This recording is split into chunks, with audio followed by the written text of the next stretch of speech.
कल आधिकारिक तौर पर लालू प्रसाद यादव ने आरजेडी के राष्ट्रीय अध्यक्ष पद के लिए नामांकन किया। इसका मतलब ये है कि कल वो आधिकारिक तौर पर जनता दल के राष्ट्रीय अध्यक्ष चुन लिए जाएंगे, क्योंकि किसी ने भी इस पद के लिए नामांकन नहीं किया है। हम आपको बता दें कि कुछ महीनों के बाद बिहार में विधानसभा के चुनाव होने वाले हैं। आरजेडी ने कुछ दिन पहले अपने प्रदेश अध्यक्ष का चुनाव किया और अब लालू प्रसाद यादव ने राष्ट्रीय अध्यक्ष के लिए नामांकन दाखिल कर दिया है। एक तरफ तेजस्वी यादव ने नीतीश कुमार के उस फैसले पर प्रतिक्रिया दी है और कहा है कि बिहार सरकार विपक्ष के दबाव में वृद्धा पेंशन को जो 400 रुपये से 1100 रुपये किया है, इसका मतलब यह है कि विपक्ष ने जो मुद्दा उठाया था, सरकार ने उस मुद्दे को पूरा करने का काम किया है। इसके साथ साथ तेजस्वी यादव ने एक और चीज़ कहा है कि वे विपक्ष के दबाव में आकर सिलेंडर भी कहीं आपको 500 रुपये में ना देने पड़ जाए। यानी सीधे सीधे तेजस्वी यादव सरकार के उस नीति पर सवाल उठा रहे हैं कि आखिर सरकार चुनाव के समय ही इस वृद्धा पेंशन में उन्होंने बढ़ोतरी क्यों की।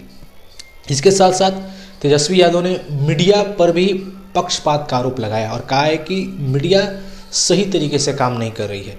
जिस तरीके से लालू प्रसाद यादव के शासनकाल को मीडिया जंगल राज कहती है, ठीक उसी भी तरीके से आज जो बिहार में आपराधिक घटनाएं घटित हो रही हैं, उसको देखकर मीडिया को ये कहना चाहिए कि आज बिहार में जंगल राज है। यानी कहीं ना कहीं वो मीडिया से भी खफा दिखाई दे रहे हैं।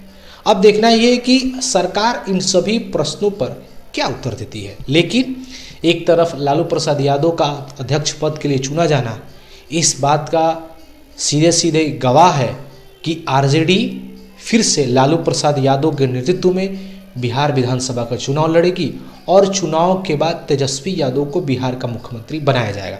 लेकिन इसको लेकर महागठबंधन में अभी भी खींचतान चल रही है। एक तरफ कांग्रेस जो आरजेडी से ज़्यादा सीटों की डिमांड कर रही है, दूसरी तरफ माले पार्टी तेजस्वी के नेतृत्व में चुनाव लड़ने के लिए तैयार है। अब देखना ये कि इन दोनों के खींचतान में महागठबंधन को कहीं नुकसान ना हो जाए।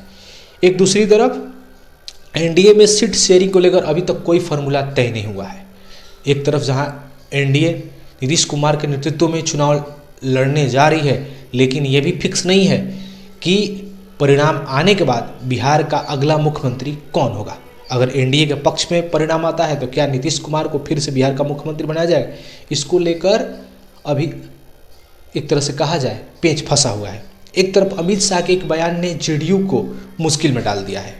अमित शाह के बयान ने ये साफ साफ इशारा दे दिया है कि नीतीश कुमार बिहार के मुख्यमंत्री नहीं हो सकते, क्योंकि अमित शाह का साफ साफ कहना है कि चुनाव परिणाम के आने के बाद ये तय किया जाएगा कि बिहार का अगला मुख्यमंत्री कौन होगा। अगर जेडीयू को ज़्यादा सीटें आती है तो फिर नीतीश कुमार मुख्यमंत्री बन सकते हैं। लेकिन दूसरी तरफ ये भी देखना है कि अगर बीजेपी की सीटें ज़्यादा आती हैं तो फिर नीतीश कुमार का मुख्यमंत्री बन पाना मुश्किल होगा। एक तरफ और चिराग पासवान ने एनडीए को टेंशन दे दिया है। चिराग पासवान ने कहा है कि वो 243 सीटों पर चुनाव लड़ेंगे। इसका मतलब यह है कि कहीं ना कहीं वो रणनीति बना रहे हैं कि वो अकेले चुनाव लड़ सकते हैं आने वाले समय में। इसका मतलब यह है कि अगर चिराग पासवान एनडीए से अलग होकर विधानसभा का चुनाव लड़ेंगे तो सीधा सीधा एनडीए को इसका खमियाजा भुगतना पड़ेगा, और ख़ास करके जेडीयू को, क्योंकि पिछली विधानसभा के चुनाव में जिस तरीके से चिराग पासवान ने एनडीए की सीटें कम की थी, जेडीयू की सीटें कम की थी, उससे ये साफ साफ अंदाज़ा लगाया जा सकता है कि चिराग का अलग होना एनडीए के लिए खतरे की घंटी है। ये तो अब समय बताएगा कि बिहार में किसकी सरकार बनती है। लेकिन दोनों पार्टियां अलग अलग मुद्दों पर सरकार पर आरोप, विपक्ष पर आरोप लगा रही हैं।